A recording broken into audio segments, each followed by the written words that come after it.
Used to be when people talked about the end of the world, we locked them up, or laughed them off. Sometimes both. But we never took them seriously.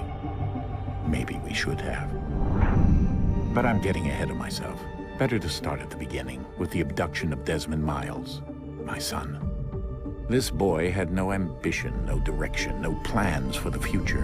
What he did have was a heritage, one he chose to deny. It nearly cost him his life. He was captured and imprisoned. Those who took him believed he could help them find something. The apple. One of several artifacts we call pieces of Eden. Bits of ancient technology scattered across the globe. Some hidden, some found, all of them dangerous. Most are held by a single group, the same group that now had Desmond. You know them as Abstergo Industries. We know them as the Templars. As the enemy. We've been fighting them for thousands of years. Even longer if you believe the stories of their origins. I do. After all, I've seen the truth. That's the beauty and the horror of the Animus. A device that allows us to enter and experience the lives of our ancestors. It holds the power to change everything, to show us history the way it really happened. Up until its creation, to the victor went the spoils, went the truth. We're trying to fix that, to free minds and bodies both. But there's only so much that we can do, and the Templars have the upper hand these days. But something larger than the Assassins and Templars is approaching, bigger than all of us. And if we can't find a way to stop it, these next few weeks will probably be our last. Everyone's last. In the end, it all comes down to him. To Desmond. Through the Animus, he discovered his heritage, explored the lives of his ancestors, and uncovered their secrets. When that was done, he trained. He used another ancestor to provide decades of experience in the span of a few days. It worked. We think. We hope. Soon, though, soon we'll know. That ominous date fast approaches, December 21st, 2012. None of us knows what it'll bring, only that this is where they want us to be. When it does. They've been guiding us in their own fractured, frustrating way. These voices from the first civilization, the ones who came before, a precursor race of immense power and uncertain motives. They're the ones who made the pieces of Eden. This is where they've led him, and through him, us. He stands at the entrance to this long-lost place, armed with the knowledge of Altair and the abilities of Ezio. He holds in his hands the apple of Eden, and we stand at his side, ready to support him however we can. His name is Desmond Miles, and he has brought us to the end.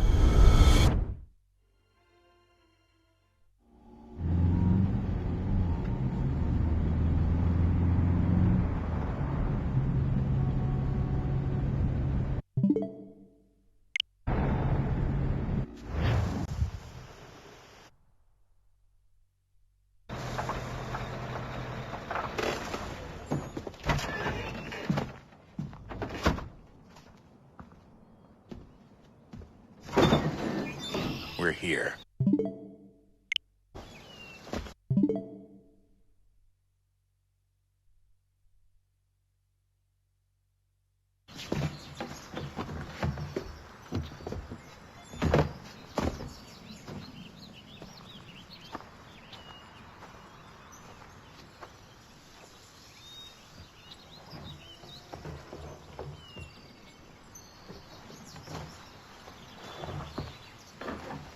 Let's go.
In another moment, down went Alice after it, never once considering how in the world she was to get out again.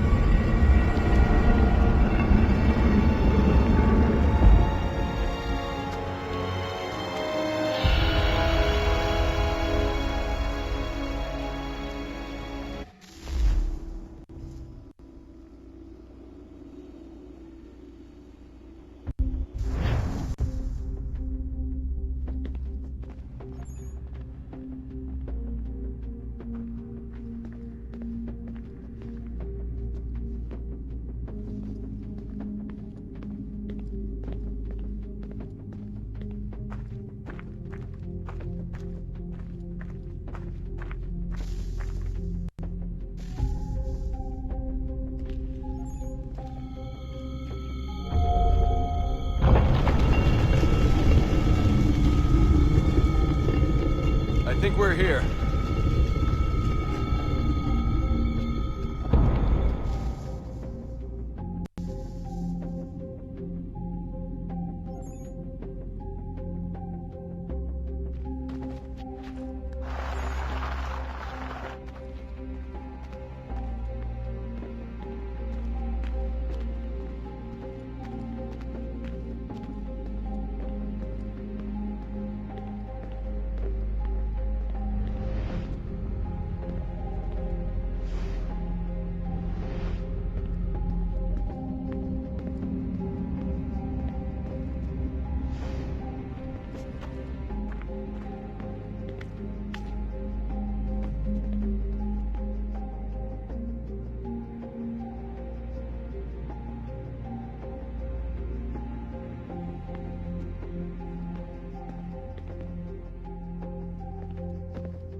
You must find the key.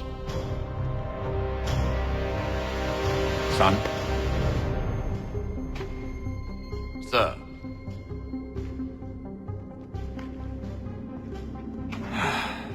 Here we go again. Desmond?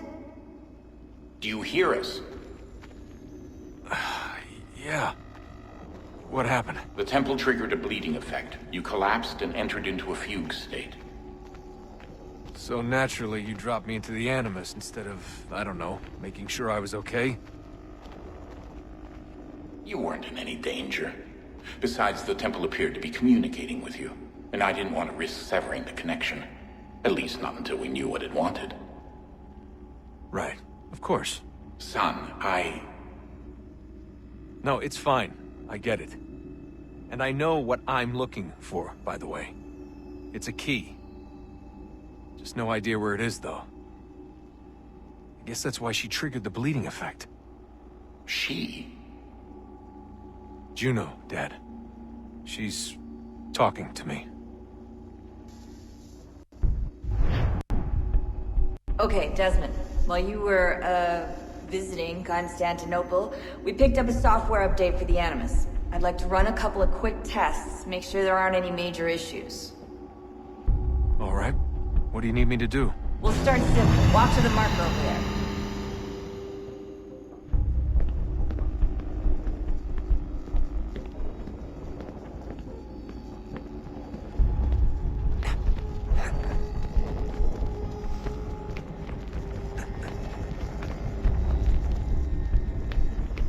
Okay, Desmond. Let's practice climbing on these objects.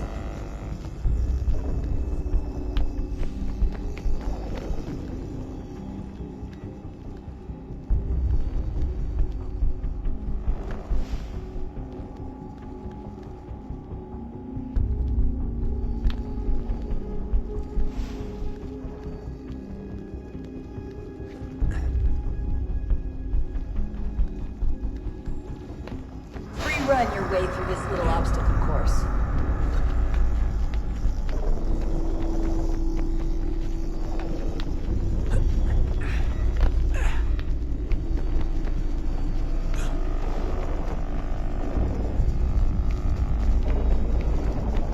That's a constraint. These are optional objectives that raise your synchronization rate. All right, Desmond. Follow the on-screen instructions and kill the 2 Templars.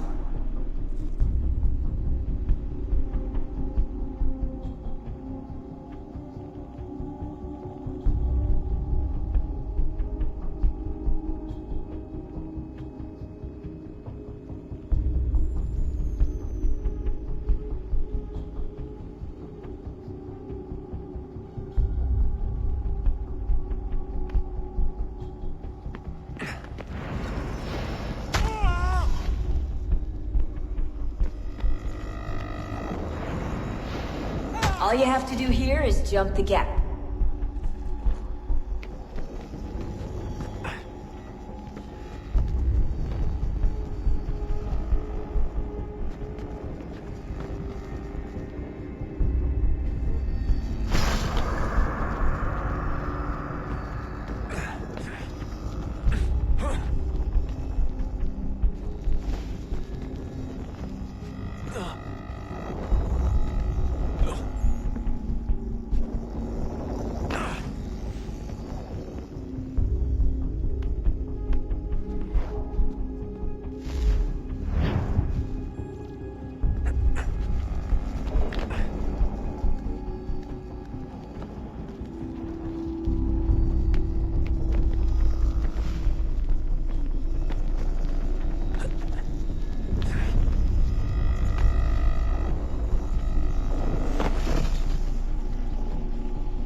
Synchronization levels are good now. We should be able to build the world. Time to find out what the temple wants from you.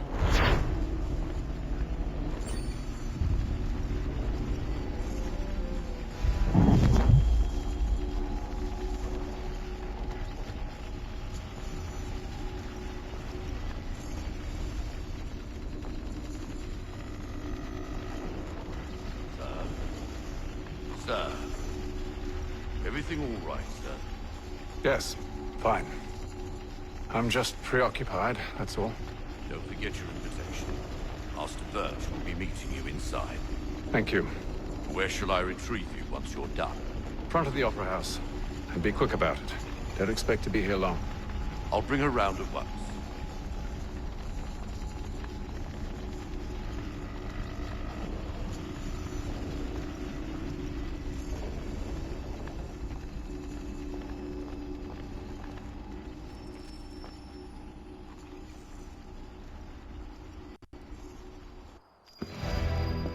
Invitation, please. Shall I take your coat, sir?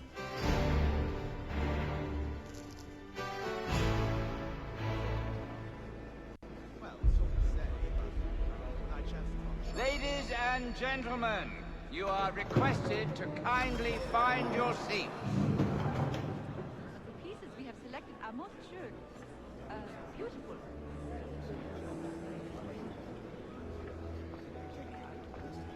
It was a game they played with the fleet. First you would get the grease, then the rope was tied. The bravest would go first and fail the best.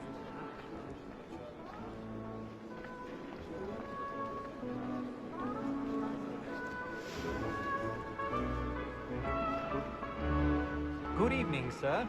This way, please.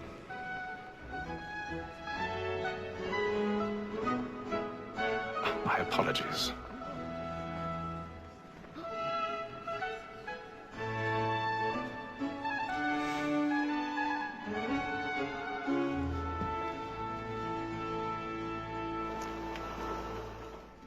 Evening, Hatham. Reginald? I can't tell you how happy I was to hear they'd mounted this revival. Gay's best work by far. Have you seen it before? Once. My father brought me here as a child. Though I remember little of it.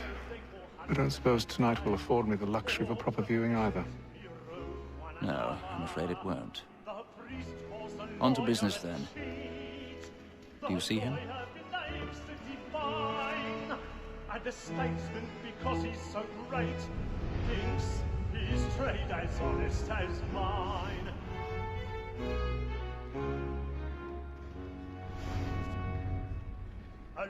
He's seated in one of the boxes above. The stairs are watched. You'll need to find another way up. Both against roads and for I already have. It is but fitting that we should protect and encourage cheats, since we live by them. Sir, Black Mall had sent word her trial comes on in the afternoon, and she hopes you will order matters so as to bring her off. As the wench is very active and industrious, 1,000 pardons. you may satisfy her. My apologies. Tom Gag, sir, is found guilty. A lazy dog! When I took him the time before, I told him what would come to if he did not mend his hand. This is death without reprieve. I may mention a book. For Tom Gag, £40. Let Betty Sly know I'll save her from the transportation, so I can get more by her staying in. Betty has got more books into our lot here than any five of the gang. And in truth, it is a pity to lose so good a customer.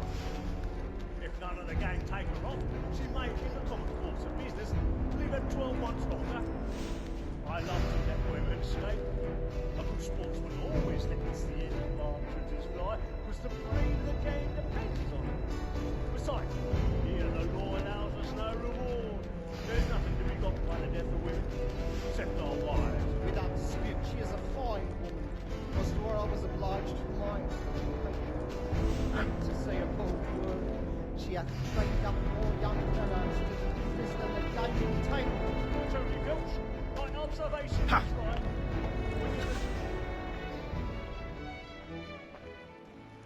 Tis woman that seduces all mankind, like her we first were taught are within us.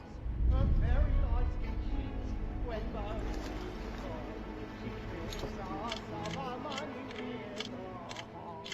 Tis woman that seduces all mankind, like her we first were taught are within us. Her very life can cheat when those she's caught. She tricks us of our money with her hearts. Like hands, we round for pride and check every floor to private door. So love like law, forward wide high, and here it must be feeding to our arms. wide eyes. We roam for prey and practice every fall to private dogs. Seeds of love like law are one by time, and guilty must be feeding to our hearts.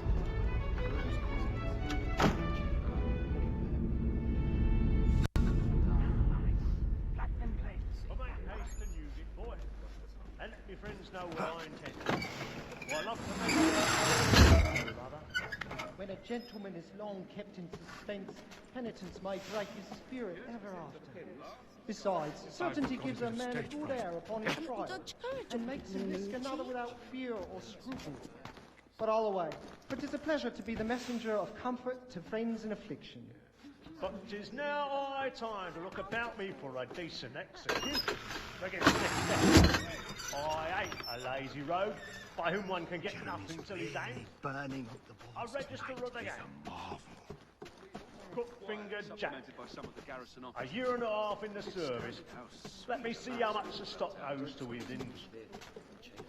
1, 2, 3, 4, 5 gold watches. And 7 silver.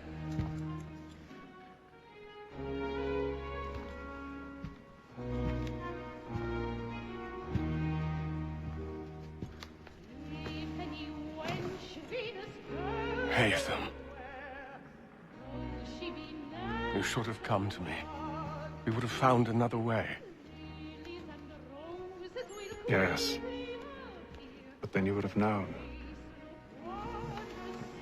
For what it's worth, I'm sorry. As am I.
What are those men doing in there? I'm staying where it's safe.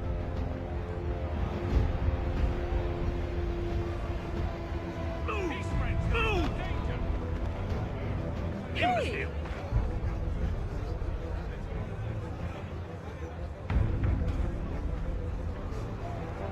Where are you?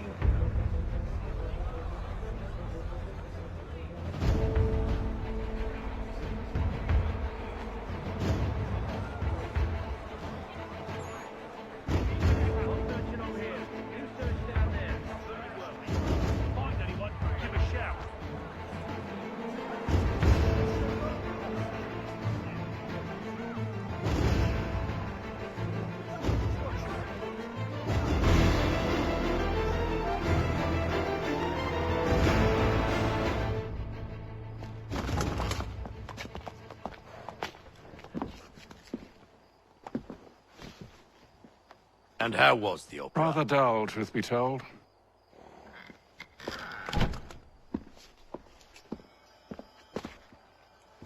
Shall we be off then? Aye. To Fleet and Bride.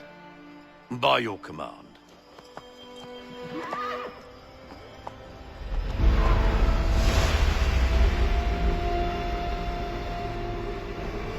Fascinating. Gentlemen, I hold in my hand a key. And if this book is to be believed, it will open the doors of a storehouse built by those who came before. Ah, yes. Those who ruled, reigned, and vanished from the world. Do we know what it is that will be held within? It could contain certain knowledge, perhaps a weapon, or something as yet unknown, unfathomable in its construction and purpose. It could be any of these things, or none of them. They are still an enigma, these precursors. But of one thing I am certain. Whatever waits behind those doors shall prove a great boon to us all. Or our enemies, should they find it first. They won't. You've seen to that. I assume you know where this storehouse is? Ah, Mr. Harrison. Gentlemen, How fare your calculations? I believe the site lies somewhere within this region. That's a lot of ground to cover. My apologies.